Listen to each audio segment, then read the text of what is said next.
Assalamualaikum para pendengar novel audio di Kazaki Channel. Om Swastiastu, salam budaya, salam kebajikan. Bagaimana kabarnya? Semoga selalu diberikan kesehatan dan kelapangan rezeki ya. Dan jangan lupa buat yang belum subscribe, untuk segera subscribe channel ini. Kali ini Kazaki Channel akan mengangkat cerita tentang pernikahan dari dua dunia. Antara Damar, seorang pekerja yang tersesat di hutan, dan Ratu Naya, ratu dari bangsa jin yang memimpin di kerajaan Astarea. Bagaimana kisah mereka? Apakah dunia akan merestuinya? So let's check it out.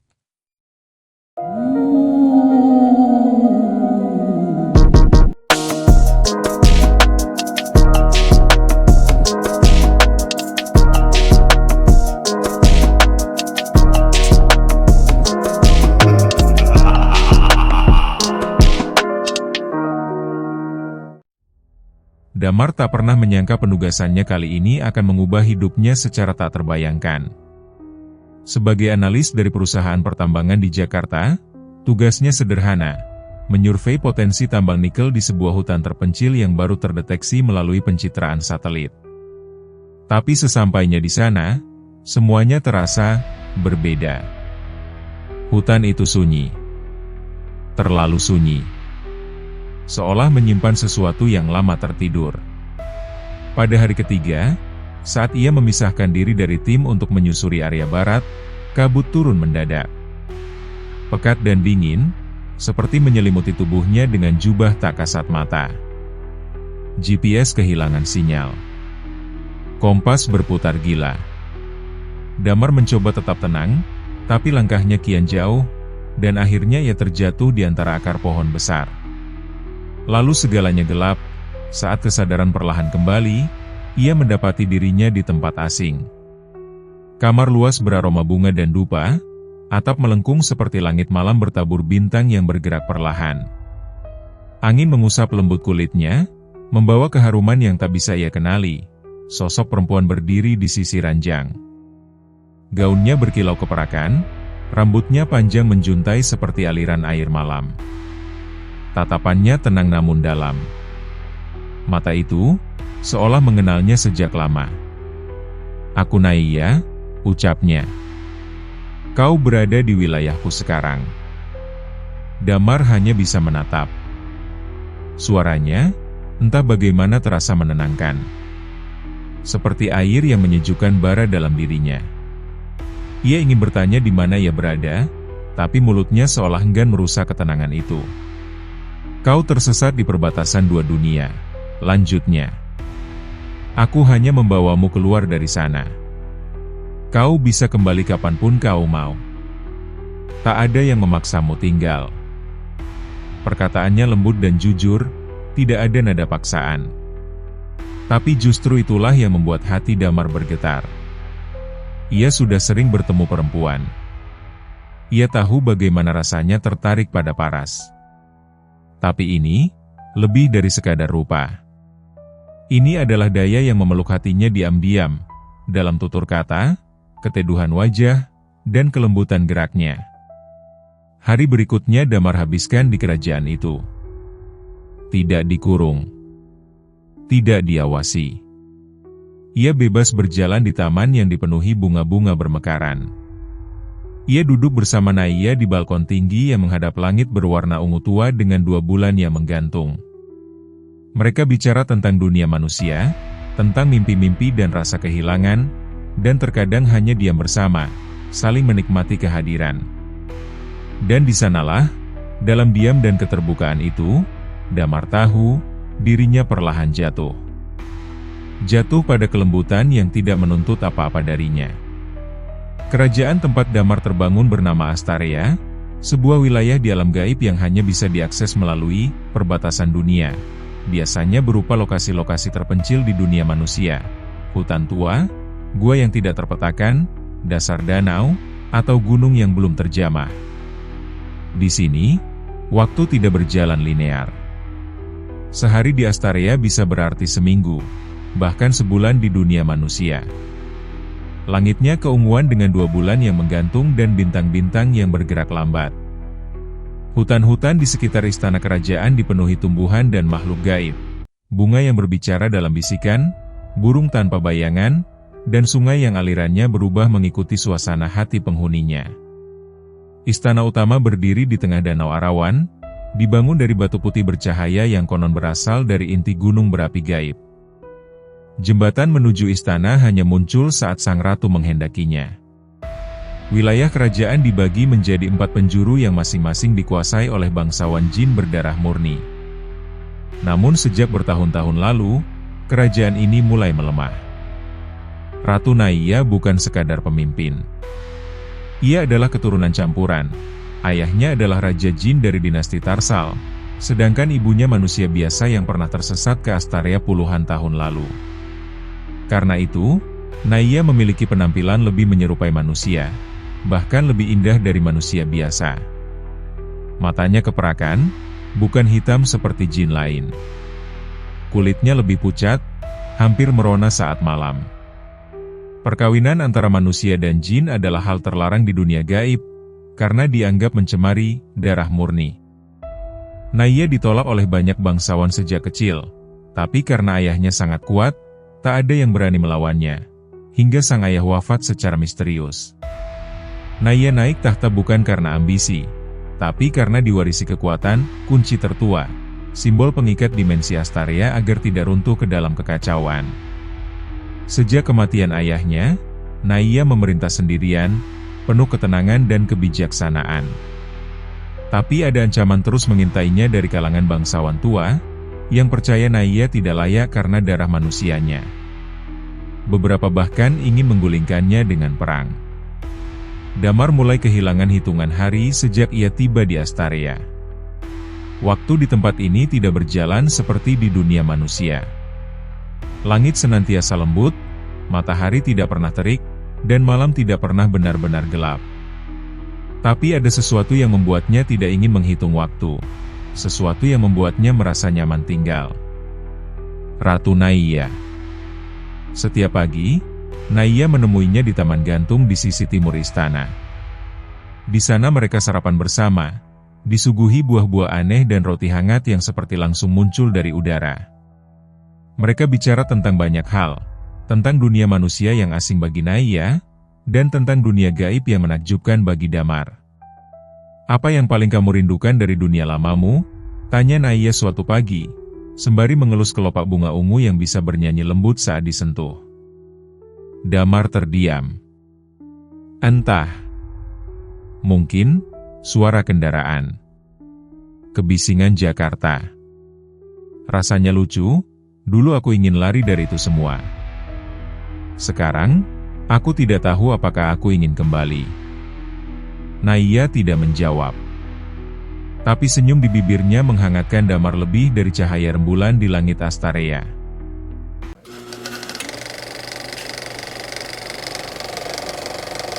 Hari-hari berikutnya, mereka berjalan menyusuri perpustakaan istana, di mana buku-buku kuno melayang pelan, menunggu untuk dibaca. Naiya mengenalkan Damar pada sejarah kerajaan, pada syair-syair kuno yang ditulis dalam bahasa gaib, dan pada musik petang yang dimainkan tanpa alat, melainkan oleh angin dan cahaya. Setiap kali Damar berbicara, Naiya mendengarkan dengan sungguh-sungguh. Ia tidak pernah memotong, tidak pernah menertawakan kebingungan Damar terhadap dunia ini. Justru ia menanggapi dengan kehangatan, membuat Damar merasa dilihat, dipahami, dan diterima. Dan setiap kali Damar menatapnya terlalu lama, mata keperakan itu, senyum tenang itu, siluetnya yang samar seperti embun pagi, ada sesuatu di dalam dadanya yang bergetar. Ia tahu itu bukan sihir. Ia tahu ini bukan permainan makhluk gaib. Itu cinta. Cinta yang tumbuh perlahan-lahan, tanpa paksaan. Cinta yang anehnya terasa sangat manusiawi, justru di dunia yang bukan manusia. Suatu malam, saat mereka berdiri di balkon tertinggi istana, menyaksikan 2 bulan memantulkan cahaya di Danau Arawan, Damar memberanikan diri bertanya, "Kenapa kamu menolongku waktu itu? Kau bisa saja membiarkanku hilang di kabut." Naiya menatap langit. "Karena aku tahu bagaimana rasanya, tersesat dan sendirian." Damar menoleh padanya. Tapi kamu ratu. Kamu tidak mungkin merasa sendirian. Naiya tersenyum kecil.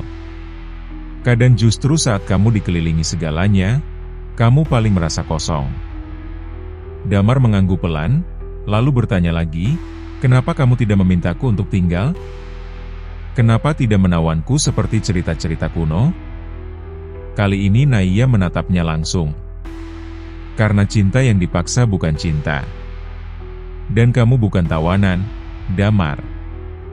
Kamu tamu, dan kamu adalah pilihan.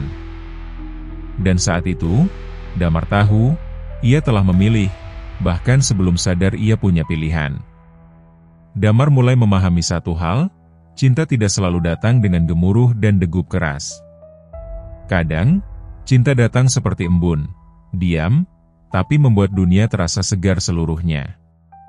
Ia menyadari perasaannya pada Naiya bukan sekadar karena rupa, tapi karena cara sang ratu memandangnya bukan sebagai manusia asing, melainkan sebagai dirinya.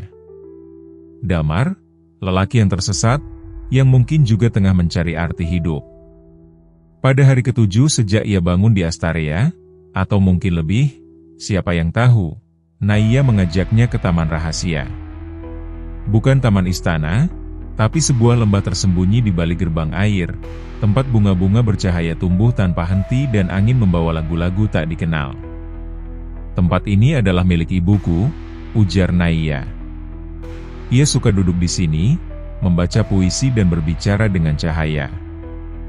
Damar menoleh. Ibumu manusia, bukan? Naiya mengangguk. Ia hanya sempat tinggal di sini 10 tahun, tapi di dunia manusia, hanya beberapa bulan berlalu. Saat ia kembali, semuanya telah berubah. Ia memilih tinggal di sana, dan aku, di sini. Kenapa tidak ikut dia? Naiya menatap ke danau. Karena aku setengah dari dua dunia. Dan aku tidak diterima sepenuhnya di keduanya. Suara itu begitu tenang, tapi Damar bisa merasakan retakan kecil di dalamnya. Ia ingin menyentuh tangan Naiya, tapi ragu. Namun Naiya tampak mengerti, dan ia tersenyum. Astarea bukan tempat yang buruk, hanya sepi. Malam itu, mereka duduk berdampingan di atas batu datar. Naiya bersandar pelan ke bahu Damar, sesuatu yang tak pernah ia lakukan sebelumnya. Hening di antara mereka terasa nyaman, bukan kikuk. Aku tak pernah merasa sedamai ini, bisik Damar. Naiya tak menjawab. Tapi jemarinya menggenggam tangan Damar perlahan, dan dalam kehangatan genggaman itu, Damar tahu, ia tidak sedang terjebak.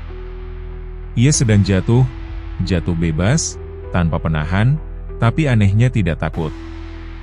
Beberapa malam kemudian, Naiya membawanya ke aula cermin. Ruangan itu dipenuhi cermin besar yang tidak memantulkan wajah, melainkan kenangan. Ketika Damar berdiri di hadapannya, ia melihat momen-momen kecil dari masa lalunya. Ibunya yang tertidur di sofa sambil menunggu kepulangannya, tawanya dengan rekan kerja di warung kopi, wajah-wajah yang ia kira telah ia lupakan. Ia terdiam lama di depan satu cermin, yang menampilkan dirinya sendiri, duduk di atas motor tua, menatap jalan macet di Jakarta saat hujan deras turun. Aku bahkan rindu kemacetan, gumamnya. Naiya mendekat. Kamu masih bisa pulang kapan saja. Aku tak akan menahanmu. Damar menoleh, dan untuk pertama kalinya, ia berani mengatakan, tapi jika aku pergi, mungkinkah aku kembali lagi ke sini? Jika hatimu bersih dan jujur, Astarea akan memanggilmu kembali. Tapi, aku tidak bisa menjanjikan segalanya akan tetap sama. Damar memandangnya dalam-dalam. Aku juga tak bisa menjanjikan banyak hal. Tapi satu hal pasti, aku ingin bersamamu, selama kamu menginginkannya. Untuk pertama kalinya, Naiya menangis. Air matanya bukan bening, melainkan seperti kristal perak yang meleleh, menyerap cahaya bintang. Dan Damar tahu, cinta itu bukan sihir. Cinta itu nyata, Dan mereka berdua sedang berenang di dalamnya, tanpa jaring, tanpa kompas, tapi dengan keyakinan yang tumbuh dari hati.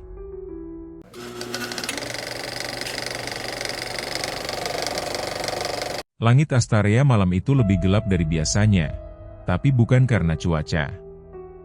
Justru karena jutaan kunang-kunang gaib berterbangan di udara, mengelilingi danau dan istana seperti bintang-bintang yang turun ke bumi. Udara beraroma manis, seperti campuran bunga kastara dan kayu suci. Naya menggandeng Damar menuju tengah danau Arawan, tempat di mana berdiri pohon Arawan, makhluk hidup tertua di Astaria. Pohon itu tidak berdaun, hanya batang dan ranting berwarna putih mutiara, tetapi setiap simpul kayunya mengeluarkan cahaya samar, seperti napas lembut dari dunia lain. Pohon ini, kata Naya pelan, adalah saksi pertama setiap ikrar cinta di kerajaanku. Mereka yang bersumpah di hadapannya akan terikat, tidak oleh hukum kerajaan, tapi oleh dimensi waktu itu sendiri. Damar menatap pohon itu, lalu menatap perempuan di sisinya. Ia merasa tidak sedang bermimpi. Justru untuk pertama kalinya, dunia terasa nyata sepenuhnya. Aku tidak punya apa-apa untuk diberi padamu, kata Damar jujur. Tidak cincin, tidak mahkota, tidak kekuatan. Hanya diriku. Naya tersenyum. Yang kubutuhkan hanyalah hatimu. Dan keyakinanmu untuk tetap tinggal, bahkan ketika badai datang. Damar menggenggam kedua tangan Naya, menatap mata keperakannya yang memantulkan cahaya pohon. Aku, Damar Satyaputra, bersumpah untuk menjadi bagian dari hidupmu, bukan karena aku terikat, tapi karena aku memilih. Aku tak tahu apa yang akan datang esok, tapi malam ini, aku sepenuhnya milikmu. Naya menjawab, aku, Naya binti Maharsal, putri dari dua dunia, bersumpah untuk menjagamu sebagaimana aku menjaga Astaria. Aku tidak bisa memberimu dunia manusia, tapi aku bisa memberimu tempat di dunia ini, sepanjang kau menghendakinya. Mendadak, angin di sekeliling mereka berhenti. Pohon Arawan berpendar lebih terang, dan sebuah cahaya kecil turun dari puncaknya, sebutir kristal bening, berbentuk tetesan air. Kristal itu melayang di antara mereka, lalu pecah perlahan menjadi dua, masing-masing jatuh ke telapak tangan mereka. Kristal itu menyatu ke dalam kulit mereka seperti tetesan hangat. Tanda dari Arawan, bisik Naya. Kita telah diterima. Dalam keheningan dan getaran kecil di udara, mereka berpelukan. Tidak ada pesta, tidak ada tamu. Hanya mereka berdua, dan keabadian yang diam-diam mencatat nama mereka dalam takdir. Damar tahu ia tidak sedang mengambil keputusan mudah. Tapi ia tahu, hidupnya tidak pernah serasa penuh seperti malam itu. Dan jauh di kejauhan, dari salah satu menara istana, sepasang mata mengintai dari balik tirai kain bayangan, mata milik seorang bangsawan gaib, yang menyaksikan peristiwa itu dengan amarah yang disembunyikan di balik senyum tipis. Setelah upacara ikrar di bawah pohon Arawan, malam itu tidak benar-benar berakhir. Waktu seperti menahan napasnya untuk memberi ruang bagi sepasang jiwa yang baru saja menyatu. Naya menggenggam tangan Damar, membawanya ke paviliun kaca di atas permukaan danau. Bangunan itu tak berpilar, mengambang seperti diciptakan dari bayangan dan cahaya. Dindingnya tembus pandang, dan langit malam Astaria terpantul di lantainya, seolah mereka berjalan di antara bintang. Di dalamnya hanya ada satu ranjang berkanopi putih, terbuat dari serat cahaya dan anyaman kabut. Aromanya seperti wangi bumi setelah hujan pertama. Segalanya terasa suci, lembut, dan tak tersentuh oleh waktu. Tempat ini adalah warisan dari nenekku, bisik Naya. Dahulu ia memadu kasih di sini, bersama seorang manusia yang akhirnya meninggalkan dunia ini demi jiwanya. Damar menatapnya lekat. Dan kamu tidak takut sejarah itu terulang? Naya menggeleng pelan. Tidak, karena kali ini, aku tidak menahan apapun darimu. Mereka duduk bersisian di tepi ranjang, saling diam. Tapi diam itu bukan canggung. Itu diam yang berbicara lebih dari ribuan kata. Damar menyentuh pipi Naiya dengan punggung tangannya, dan Naiya menutup mata. Jemari mereka saling mencari, kemudian saling menggenggam, perlahan dan pasti. Aku takut merusak keindahan ini, kata Damar lirih. Naiya membuka mata, dan untuk sesaat, auranya yang biasanya begitu agung, menjadi rapuh dan nyata. Kalau begitu, cintailah aku perlahan. Dan malam pun menjadi saksi bisu dua makhluk dari dunia berbeda yang saling menyerahkan dirinya sepenuhnya, bukan karena nafsu, tapi karena keterikatan yang telah tumbuh sejak pandangan pertama, saling menyentuh hati sebelum tubuh, saling mengisi ruang-ruang kosong dalam diri. Cahaya bulan di langit Astaria membias lembut menembus langit-langit paviliun kaca.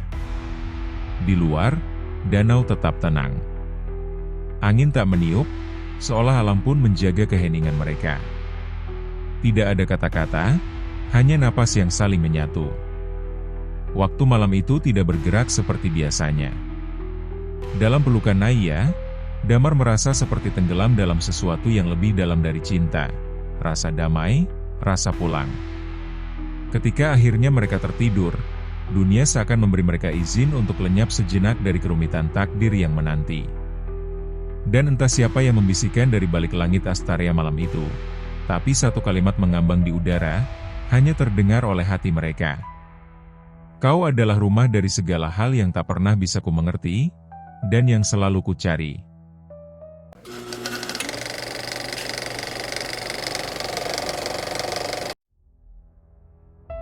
Setelah upacara ikrar di bawah pohon arawan, malam itu tidak benar-benar berakhir.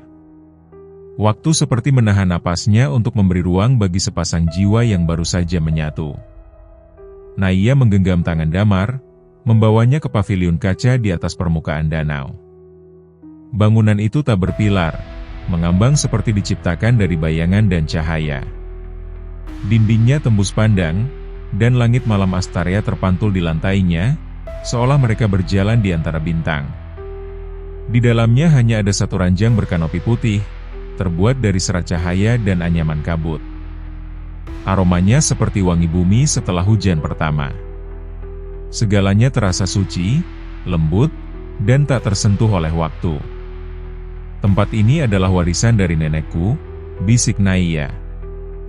Dahulu ia memadu kasih di sini, bersama seorang manusia yang akhirnya meninggalkan dunia ini demi jiwanya. Damar menatapnya lekat. Dan kamu tidak takut sejarah itu terulang? Naiya menggeleng pelan. Tidak, karena kali ini, aku tidak menahan apapun darimu. Mereka duduk bersisian di tepi ranjang, saling diam. Tapi diam itu bukan canggung. Itu diam yang berbicara lebih dari ribuan kata. Damar menyentuh pipi Naiya dengan punggung tangannya, dan Naiya menutup mata. Jemari mereka saling mencari, kemudian saling menggenggam, perlahan dan pasti. Aku takut merusak keindahan ini, kata Damar lirih. Naiya membuka mata, dan untuk sesaat, auranya yang biasanya begitu agung, menjadi rapuh dan nyata. Kalau begitu, cintailah aku perlahan. Dan malam pun menjadi saksi bisu dua makhluk dari dunia berbeda yang saling menyerahkan dirinya sepenuhnya, bukan karena nafsu, tapi karena keterikatan yang telah tumbuh sejak pandangan pertama, saling menyentuh hati sebelum tubuh, saling mengisi ruang-ruang kosong dalam diri. Cahaya bulan di langit Astaria membias lembut menembus langit-langit paviliun kaca. Di luar, danau tetap tenang. Angin tak meniup, seolah alam pun menjaga keheningan mereka. Tidak ada kata-kata, hanya napas yang saling menyatu. Waktu malam itu tidak bergerak seperti biasanya. Dalam pelukan Naiya, Damar merasa seperti tenggelam dalam sesuatu yang lebih dalam dari cinta, rasa damai, rasa pulang. Ketika akhirnya mereka tertidur, dunia seakan memberi mereka izin untuk lenyap sejenak dari kerumitan takdir yang menanti. Dan entah siapa yang membisikkan dari balik langit Astaria malam itu, tapi satu kalimat mengambang di udara, hanya terdengar oleh hati mereka. Kau adalah rumah dari segala hal yang tak pernah bisa ku mengerti, dan yang selalu ku cari. Sudah 24 hari sejak Damar dan Naiya mengikrarkan cinta di bawah pohon arawan. Astaria tetap indah, tetapi Damar mulai merasakan hal-hal kecil yang tak lagi sama. Pengawal kerajaan yang biasanya tersenyum ramah kini hanya menunduk kaku. Para pelayan berbicara dengan sopan, tapi dengan nada datar. Bahkan halaman istana yang dahulu dipenuhi nyanyian makhluk kecil kini terasa terlalu tenang. Damar menyadari, sesuatu sedang berubah, bukan di luar, tapi di bawah permukaan. Malam itu, Damar terbangun dari tidurnya. Nafasnya memburu, tubuhnya basah oleh keringat dingin. Ia bermimpi, atau mungkin lebih tepat disebut, dihadapkan pada sesuatu. Dalam mimpinya, ia berada di tengah istana yang hancur. Dinding-dinding runtuh, udara penuh abu, dan Naiya berdiri di ujung lorong, mengenakan jubah putih, sendirian, menangis. Di belakangnya, bayangan hitam bertanduk merangkak pelan-pelan, membawa duri dan bisikan kematian.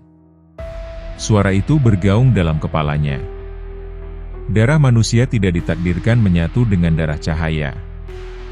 Ia bangkit dari ranjang dan berjalan ke balkon. Udara Astaria tetap lembut, tapi ia merasa diperhatikan, diawasi. Naiya muncul dari balik tirai, wajahnya tenang namun matanya menyimpan kepekaan yang dalam. "Kau bermimpi buruk?" Damar mengangguk. "Ada yang memanggilku." Tapi bukan dengan suara, lebih seperti tekanan. Seperti aku tidak seharusnya berada di sini. Naiya menggenggam tangannya. "Aku menduga ini akan datang lebih cepat dari yang kukira." Damar menatapnya. "Apa maksudmu?" Beberapa bangsawan tua tidak setuju dengan penyatuan ini. Bagi mereka, manusia adalah makhluk rapuh yang tidak seharusnya menyentuh darah kerajaan. Naiya menghela napas. "Dan kau telah melampaui batas yang mereka anggap suci. Bukankah kita telah diakui oleh pohon arawan?" Pohon arawan mengikat hati, bukan politik. Astaria bukan hanya tentang cinta dan keindahan, Damar. Ini kerajaan yang telah bertahan ribuan tahun, dan setiap perubahan berarti ancaman bagi mereka yang tak siap. Keesokan harinya, Damar berjalan menyusuri taman istana dan tanpa sengaja mendengar dua pelayan berbicara di balik tembok.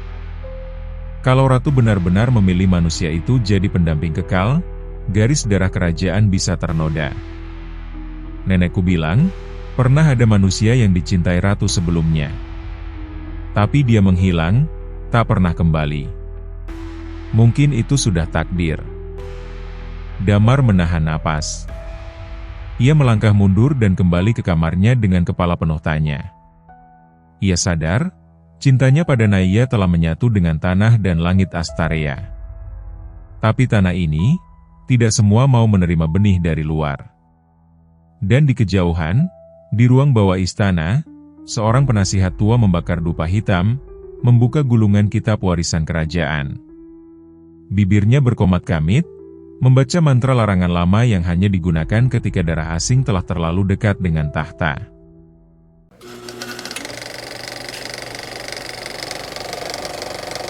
Damar duduk di taman istana, memperhatikan burung kaca berwarna biru yang hinggap di dahan kastara. Seharusnya ia merasa damai, tapi sejak malam mimpi buruk itu, pikirannya tak pernah benar-benar tenang. Naiya semakin sering dipanggil ke ruang majelis, menghadiri sidang kerajaan bersama para tetua. Damar tidak diundang. Ia tak tahu apa yang dibicarakan. Naiya selalu mengatakan semuanya baik-baik saja, tapi senyumnya mulai menyimpan rahasia. Dan hari itu, untuk pertama kalinya, Damar menerima undangan resmi dari istana.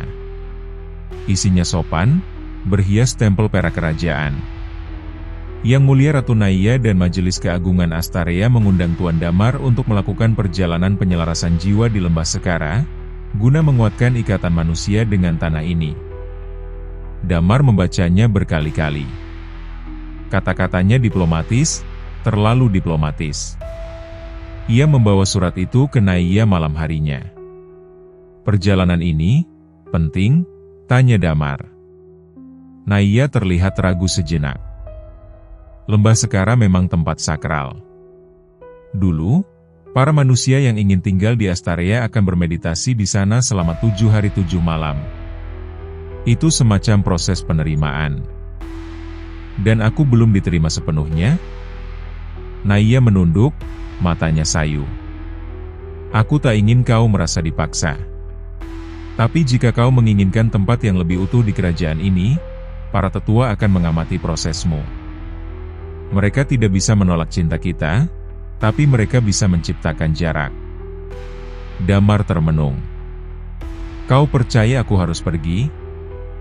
Aku percaya kau cukup kuat untuk kembali. Keesokan paginya, ia berangkat ditemani 2 pengawal.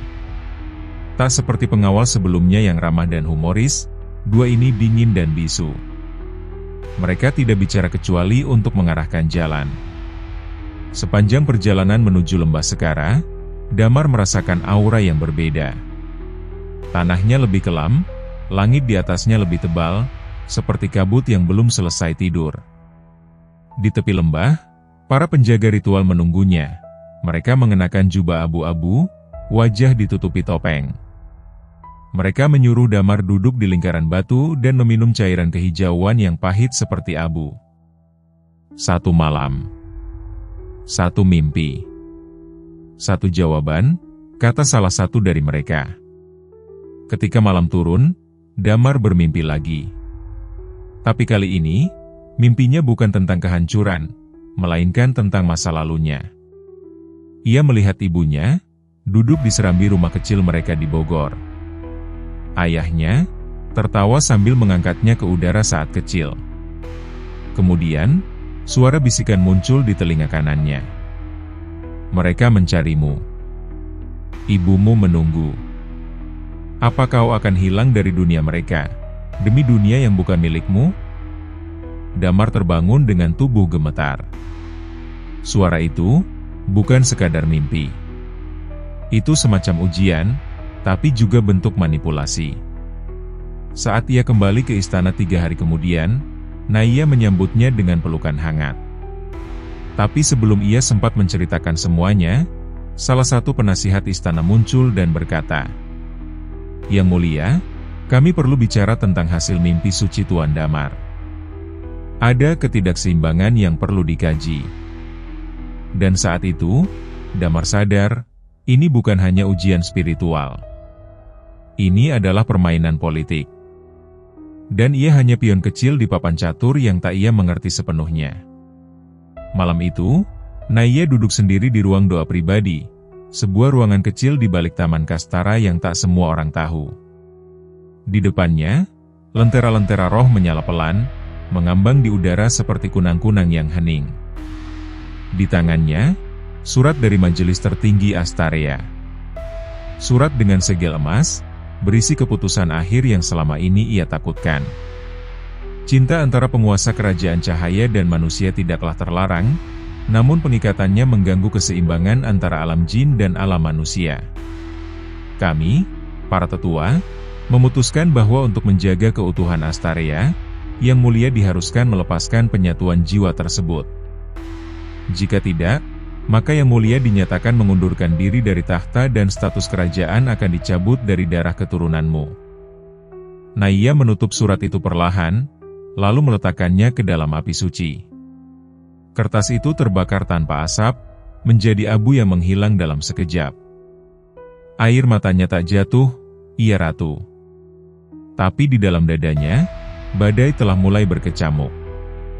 Damar menemukan Naiya di balkon selatan, tempat favorit mereka melihat bintang. Kali ini, ia tidak sedang tertawa atau bercerita. Ia hanya memandang jauh, wajahnya suram namun tenang. Seperti laut sebelum badai. Ada sesuatu yang harus kuberitahu, ujar Naiya tanpa menoleh. Majelis? Damar menebak. Naiya mengangguk. Mereka menuntut agar aku melepaskanmu. Atau melepaskan tahtaku. Damar terdiam, mencoba mencerna kalimat itu. Kau akan memilih kerajaanmu? Aku akan memilihmu, jawab Naya cepat, nyaris seperti desah. Dan aku sudah memilih bahkan sebelum surat itu tiba. Damar menatapnya, antara kagum dan khawatir. Tapi ini negerimu. Rakyatmu. Hidupmu selama ribuan tahun. Negeri ini adalah jiwaku, tapi kau adalah nadinya, ucap Naya lirih. Apa artinya menjadi ratu jika aku hidup tanpa pilihan? Cinta ini bukan kelemahan, Damar. Tapi kerajaan ini tidak dibangun untuk memahami cinta yang menyeberangi dunia. Ia menggenggam tangan Damar. Untuk pertama kalinya, tangannya sedikit bergetar. Aku sudah bicara dengan penjaga gerbang dimensi. Jika aku meninggalkan Astaria, aku tidak bisa kembali. Darahku akan terputus dari kerajaan. Tapi aku bisa bersamamu. Di dunia manusia. Jika kau masih menginginkanku. Damar menelan ludah. Emosinya campur aduk. Tentu aku menginginkanmu. Tapi aku tak ingin kau kehilangan segalanya karenaku. Naya tersenyum. Kerajaanku adalah tempat di mana hatiku tinggal. Jika hatiku ada padamu, maka itulah kerajaanku. Namun di balik pintu, salah satu penasihat tua, Puan Malia, mendengarkan pembicaraan mereka. Wajahnya datar, tapi mata tuanya berkilat. Ia tahu, keputusan ratu bukan hanya tentang cinta. Jika ratu turun tahta, maka kekosongan akan terjadi. Dan perebutan kekuasaan akan dimulai. Sesuatu yang selama ini ia tunggu. Dan malam itu, untuk pertama kalinya dalam 2 abad, roh pengawas kerajaan bangkit dari peraduannya. Karena seorang ratu telah berniat meninggalkan darahnya.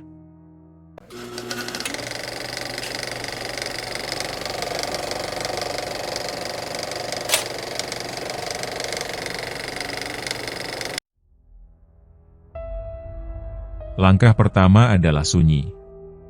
Naya tahu, sekali kabar niatnya meninggalkan tahta menyebar ke seluruh istana, gerbang antar dunia akan segera disegel secara permanen oleh majelis penjaga dimensi. Karena itu, hanya malam ini, malam saat bulan Astaria berada di garis bayangan dan roh penjaga melemah, adalah satu-satunya celah mereka bisa keluar tanpa terdeteksi. Semua sudah siap, bisik Jivara, kepala pelayan kepercayaan Naya, yang diam-diam membantu dari dalam. Ia membuka lantai tersembunyi di ruang relik kerajaan. Di bawahnya, lorong tua menjulur panjang, berlapis batu berlumut dan aroma kayu tua. Ini jalan para pengelana masa silam, digunakan saat perang antara Astaria dan Utara Hitam. Tidak semua tahu lorong ini masih ada. Naya mengenakan jubah kelabu polos, menyembunyikan sinar lembut yang biasanya mengelilingi tubuhnya. Damar menyesuaikan ikat kainnya, pakaian dari dunia manusia yang diberikan oleh para pelayan sebagai penyamaran. Jangan bicara. Jangan menoleh ke suara apapun. Kalau kau mendengar namamu dipanggil, abaikan, kata Jivara. Mereka, roh pelintas lorong, akan mencoba membuat kalian ragu. Damar menggenggam tangan Naya erat. Mereka melangkah masuk. Lorong itu seperti liang waktu. Cahaya lentera kecil nyaris tak sanggup mengalahkan kegelapan yang lekat seperti kabut.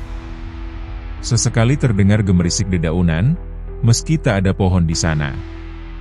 Sesekali, suara perempuan tua tertawa. Atau nyanyian anak kecil. Damar.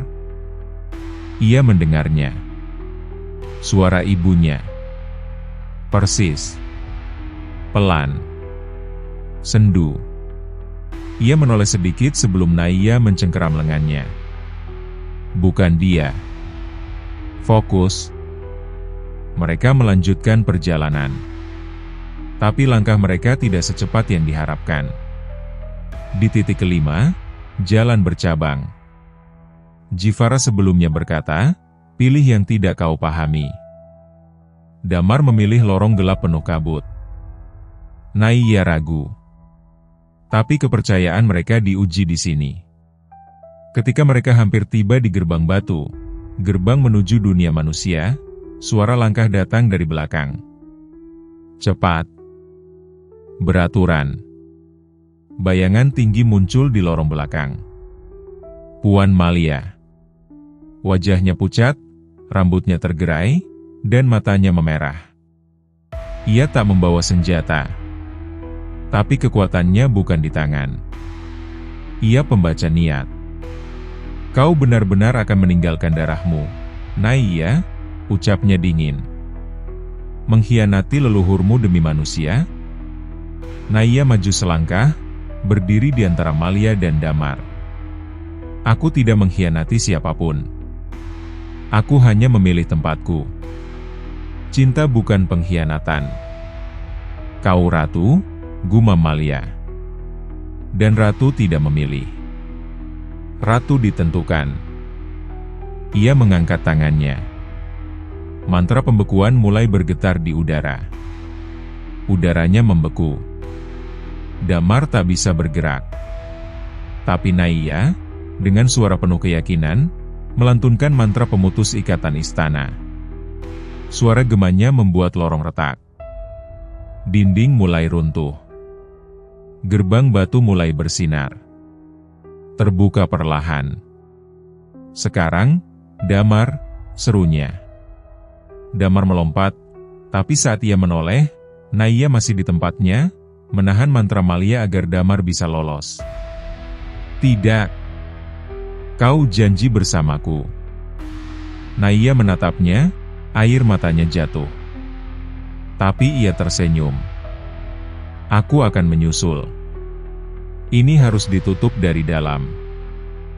Jangan bohong padaku. Tapi batu-batu runtuh, dan suara dari gerbang dunia manusia sudah terlalu kuat. Damar terhempas keluar. Jatuh. Ke tanah. Hutan. Ia membuka matanya. Langit gelap. Bintang asing tak tampak. Ia sendiri. Dan di balik celah terakhir gerbang batu, suara Naiya berbisik. Jika dunia kita tidak bisa bersatu, maka aku akan menciptakan dunia baru untuk kita.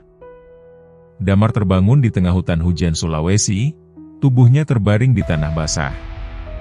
Hujan rintik mengguyur wajahnya, dan aroma tanah menyambut seperti pelukan dingin dari dunia yang lama ia tinggalkan. Ia tersadar dengan jantung berdegup keras.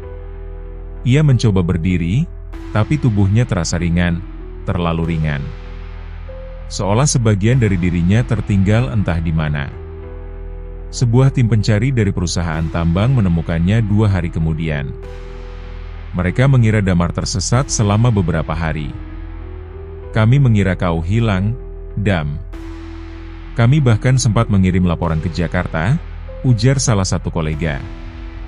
Namun bagi Damar, rasanya sudah berbulan-bulan. Mungkin tahun. Ia kembali ke Jakarta, namun segalanya berubah. Pertama adalah waktu. Jam tangannya mati. Selalu menunjuk pukul 3.33, waktu saat terakhir ia menatap wajah Naiya di lorong batu. Anehnya, setiap pukul itu tiba di dunia nyata, ia mencium bau bunga kastara. Bunga itu hanya tumbuh di Astaria. Kemudian adalah cermin. Setiap ia bercermin, bayangannya sedikit terlambat. Tak langsung mengikuti gerakannya. Kadang, refleksi dirinya tersenyum ketika ia tidak. Lalu hujan. Sejak kembali ke dunia manusia, setiap kali Damar berjalan di bawah hujan, hujan akan menjauh dari tubuhnya. Seperti ada kubah tak kasat mata yang menolak air menyentuh kulitnya. Bahkan saat badai besar menerjang Jakarta, ia keluar tanpa jas hujan, dan kembali ke rumah dalam keadaan kering. Dan yang paling mengganggu, mimpi-mimpi yang menjadi nyata. Ia bermimpi tentang sebuah rumah tua di sudut kota yang belum pernah ia lihat. Tapi saat ia mengikuti jalan dalam mimpinya, ia menemukannya. Rumah itu benar-benar ada. Tapi kosong. Dan di pintu depannya, seseorang pernah mengukir simbol kerajaan Astareya. Simbol yang hanya Naiya tahu. Semakin lama, Damar merasa bukan hanya jiwanya yang terbawa kembali, tapi Astareya itu sendiri mulai merembes ke dunia manusia. Terkadang ia mendengar nyanyian istana di tengah malam. Kadang, bayangan perempuan berjubah kelabu melintas di pinggir matanya. Ia pernah bertanya kepada seorang dukun tua di Bogor, berharap mendapatkan jawaban. Dukun itu hanya menatap matanya dalam-dalam, lalu berkata, "Kau telah menukar separuh rohmu. Dunia ini menolaknya, tapi dunia asalmu juga tak lagi bisa menarikmu penuh. Kau jadi jembatan, nak. Dan jembatan tidak pernah berdiri tanpa beban." Suatu malam, ia menerima sebuah surat. Tanpa perangko, tanpa nama pengirim. Hanya tulisan tangan indah dengan tinta perak. "Jika tak bisa hidup bersamamu di Astareya, biarkan Astareya perlahan tumbuh di sekitarmu. Aku tidak pergi. Aku hanya bersembunyi di waktu yang belum datang." Damar tahu, ini belum berakhir. Astareya belum selesai dengannya. Dan Naiya belum menyerah. Entah bagaimana, alam sedang mencari jalan untuk menyatukan dua dunia yang tidak pernah dirancang untuk bersatu. Dan ia bersumpah, jika ada jalan terbuka, meski sempit dan berbahaya, ia akan mencarinya. Demi janji mereka.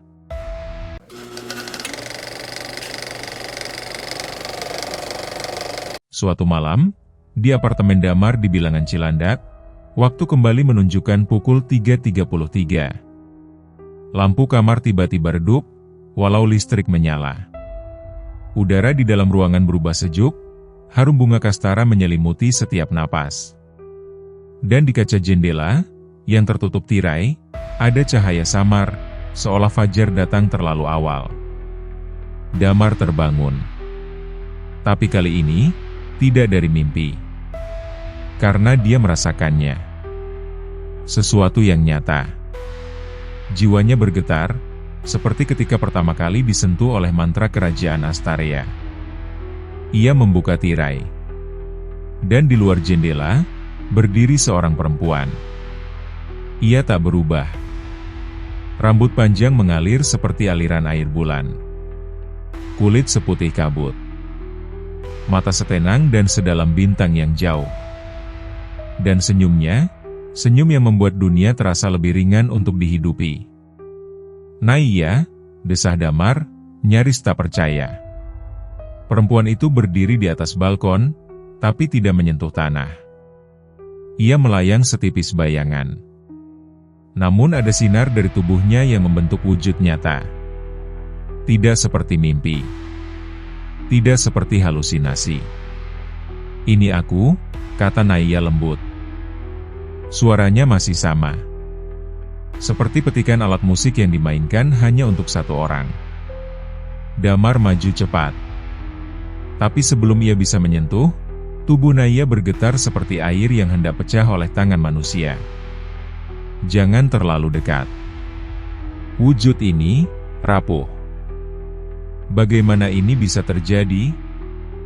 Karena cinta itu tidak selesai, jawab Naiya. Ia memandang langit Jakarta yang diselimuti kabut tipis. Astareya belum menghukumku sepenuhnya. Aku tak bisa kembali ke kerajaanku, tapi aku belum sepenuhnya tercerabut darinya. Dan karena sebagian jiwaku hidup bersamamu, aku bisa menembus celah antara waktu. Ia menatap Damar dalam-dalam. Aku datang karena waktumu akan segera berubah.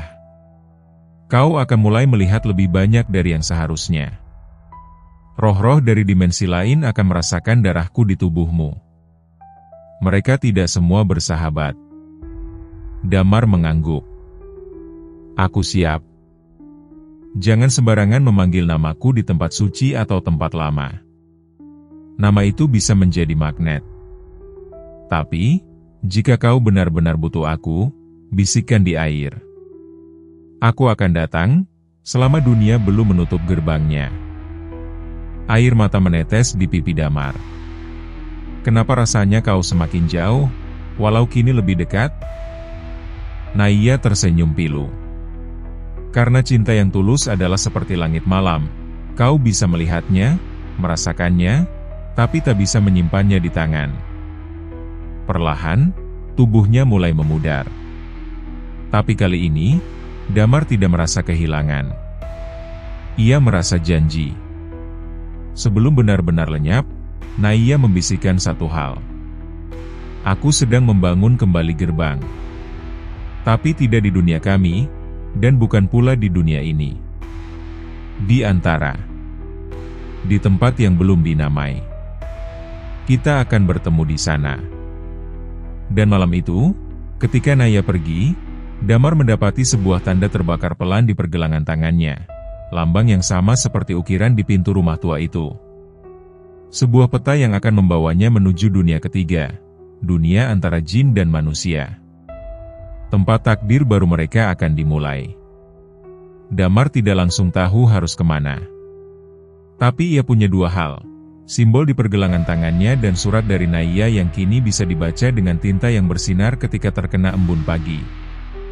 Gerbang itu tak terletak di langit atau tanah. Ia berada di tempat manusia berhenti percaya dan roh belum sepenuhnya lahir. Di antara mimpi terakhir dan bangun pertama, ada celah tipis, cari tanah yang tak memiliki nama. Kalimat itu mengantar Damar ke kota lama, Jakarta. Di sanalah ia menemukan rumah kosong yang pernah muncul dalam mimpinya. Ia masuk diam-diam suatu malam, hanya membawa lilin, buku catatan, dan cermin kecil. Di lantai rumah itu, saat ia membasuh tangannya dengan air embun pagi, simbol di pergelangan tangannya bersinar. Dan di sekelilingnya, udara bergelombang seperti permukaan danau. Damar berbisik, "Aku datang." Lalu, dunia terbelah. Ia tidak jatuh. Ia tidak menghilang. Ia hanya terganti. Udara berubah lebih padat. Tidak sesak, tapi seperti mengandung gema-gema dari ribuan suara yang tak terdengar. Warna-warna di sekelilingnya sedikit lebih jenuh. Langitnya kelabu perak, dan tanahnya terasa empuk meski tidak basah. Ia berdiri di tepi hutan antara, tempat pohon-pohon tumbuh tanpa arah, dan bayangan mereka tidak mengikuti matahari. Bunga-bunga berbentuk mata terbuka, dan beberapa makhluk kecil berlari menembus semak tanpa suara. Di kejauhan, ia melihat struktur batu raksasa, seperti menara melingkar dari era yang tidak dikenal. Di atasnya, cahaya biru berdenyut lembut. Itulah penanda gerbang. Dan disinilah petualangan sesungguhnya dimulai. Dalam dunia ini, Damar tidak sendiri. Ia bertemu Ranis, jin muda pembelot dari Astaria, yang dulu pengawal Naiya dan kini memilih hidup di dunia antara. Ranis bersedia membimbing Damar, tetapi memperingatkan, semakin lama kau di sini, bagian dari tubuhmu akan terikat. Dunia ini bukan tempat tinggal. Ia hanya tempat transit, jembatan tanpa rumah. Makhluk penjaga, bernama Sulara, entitas berjubah kabut yang hanya berbicara dalam teka-teki. Ia memberi satu petunjuk penting. Untuk menemukan Naiya, kau harus kehilangan ingatan tentangnya. Karena dunia ini tidak menerima keterikatan. Hanya keinginan. Sebuah pohon arwah, tempat Damar melihat kembali kenangan masa kecilnya. Namun sebagian wajah dalam kenangan itu telah digantikan oleh wajah Naiya. Dunia ini perlahan mengubah realitasnya. Makin dalam ia menjelajah, makin rapuh batas antara cinta dan obsesi. Ia mulai mempertanyakan apakah Naiya masih nyata, atau hanya hasrat batin yang menjelma menjadi realitas. Tapi malam itu, saat ia tidur di tepi sungai bayangan, Naiya muncul lagi. Tapi kali ini bukan dalam cahaya. Ia terlihat letih. Terikat.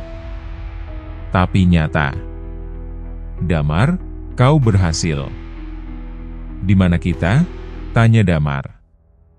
Kita berada di ujung. Tapi untuk melewati gerbang terakhir, kau harus memilih, melupakan dunia manusia sepenuhnya, atau kembali dan menutup pintu ini selamanya. Damar berdiri di depan gerbang ketiga, portal tak berbentuk, hanya getaran di udara, berdiri di antara dua batu besar. Di baliknya, ada kemungkinan hidup bersama Naiya. Tapi juga hilangnya semua kenangan tentang Jakarta, ibunya, dan masa lalunya. Suara Naiya berbisik dari balik gerbang. Jika kau datang, aku akan membangun dunia baru bersama kita. Tapi hanya kau yang bisa memutuskan, dunia ini atau dunia itu. Dan Damar, untuk pertama kalinya, ragu.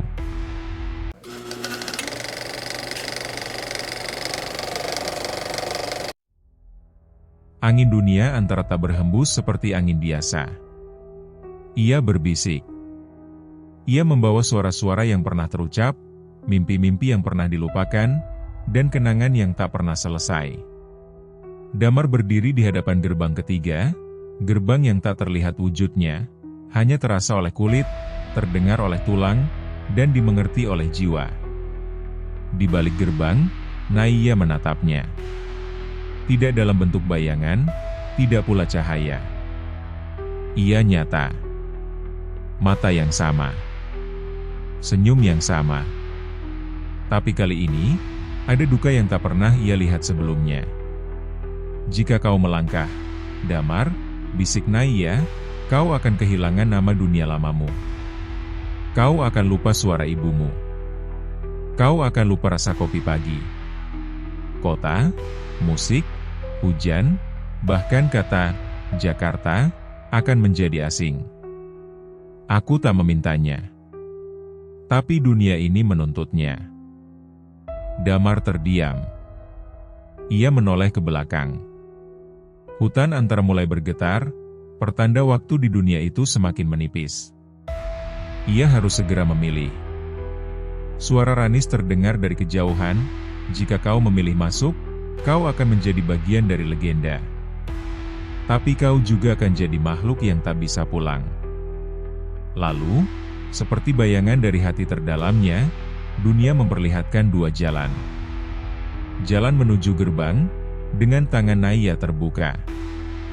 Jalan kembali ke rumah tua Jakarta, di mana ibunya mungkin menunggunya, masih berdoa, masih percaya bahwa anaknya akan pulang utuh. Damar teringat malam pertama mereka bersama. Senyum Naiya. Cara ia membaca puisi dari Astaria. Pelukan yang membuat dunia terasa tak punya beban. Tapi ia juga teringat aroma keringat di kantor, suara motor tua yang selalu ia tumpangi, pelukan ibunya saat ia pertama kali kembali dari lokasi tambang. Air mata mengalir. Ia menoleh pada Naiya. Aku mencintaimu, lebih dari yang bisa dijelaskan dunia manapun. Tapi jika aku melupakan semuanya, siapa aku saat bersamamu? Apakah yang kau cintai masih aku?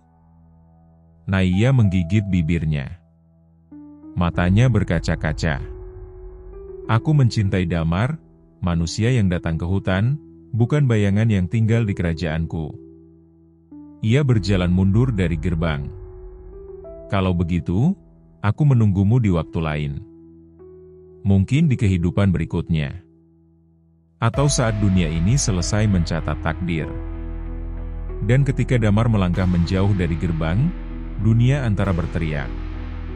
Bukan dalam marah, tapi dalam luka. Cahaya gerbang menyala lalu menghilang, dan di tangan Damar, simbol Astaria berubah menjadi abu yang perlahan tertiup angin. Naiya tersenyum terakhir kali. Aku tidak hilang. Aku hanya menjadi sunyi. Dan saat ia benar-benar lenyap, Damar merasa kosong. Tapi dalam kehampaan itu, ada keyakinan bahwa cintanya nyata. Dan bahwa dunia manusia, walau penuh batas, masih menyimpan ruang untuk harapan. Damar terbangun di rumah tua Jakarta. Hari sudah pagi. Burung-burung bernyanyi. Ia masih hidup. Tapi ia tahu, sesuatu di dalam dirinya kini berbeda. Dan ia bersumpah, jika jalan itu bisa dibuka kembali suatu hari nanti, ia akan mencarinya. Karena cinta sejati tak membutuhkan tempat. Ia hanya butuh satu janji yang tak dilupakan. Sudah 2 minggu sejak Damar kembali ke Jakarta. Ia mencoba menjalani hari-harinya seperti biasa. Makan, bekerja, berbicara dengan manusia lain, bahkan tersenyum pada hal-hal kecil.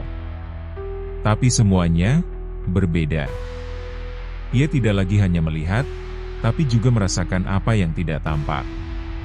Wajah orang-orang di sekitarnya kini berlapis, ada yang bersinar, ada yang gelap, dan ada pula yang retak seperti topeng tua. Ia tidak pernah belajar bahasa gaib, tapi kini ia mengerti bisikan angin yang melewati gedung-gedung. Ia tahu kapan hujan akan turun, bahkan tahu kalau ada yang mengikuti langkahnya dari bayang-bayang. Dan yang paling mengganggu, di malam-malam tertentu, bayangan Naiya muncul di cermin. Bukan penampakan, bukan halusinasi. Tapi pantulan jiwa, seperti kenangan yang menolak untuk mati. "Apakah kau masih milikku?" tanya Damar suatu malam. Cermin tidak menjawab. Tapi udara terasa hangat. Dan ada aroma kastara yang samar di sela napasnya. Suatu sore, saat berjalan melewati jembatan lama dekat Kali Ciliwung, Damar melihat seorang perempuan menangis. Di sekitarnya tidak ada siapa-siapa. Tapi aura perempuan itu redup. Bukan karena kesedihan biasa. Ada sesuatu yang menggenggamnya. Damar mendekat. "Maaf, Ibu, kenapa menangis?" Perempuan itu menoleh, matanya kosong. "Anakku hilang. Sudah seminggu. Tidak ada jejak. Polisi bilang dia mungkin kabur. Tapi, aku tahu. Aku dengar dia memanggil dari dalam mimpiku. Ada yang membawanya." Damar merinding. Untuk pertama kalinya, ia merasa panggilan dari dunia antara menyusup ke dunia ini. Malam itu, ia mencoba duduk diam di kamar. Menutup mata. Menenangkan napas. Dan di kegelapan pikirannya, ada suara. "Kau telah membuka mata ketiga, Damar. Kau belum sepenuhnya milik dunia ini. Maka tugasmu belum selesai." Damar menggertakkan gigi. "Aku tidak ingin jadi jembatan antara dunia." Tapi suara itu menjawab pelan. "Terlambat. Cintamu telah menandaimu. Kau adalah 2 dunia. Dan banyak yang akan datang padamu, bukan untuk meminta tolong, tapi untuk menghentikanmu." Saat membuka mata, di ujung kamarnya, ada sosok berselubung kabut. Tidak menyerang. Tidak bicara. Hanya berdiri. Mengawasi. Dan di tangan kirinya, tergenggam sebuah liontin batu kastara yang pernah Damar lihat tergantung di leher Naiya.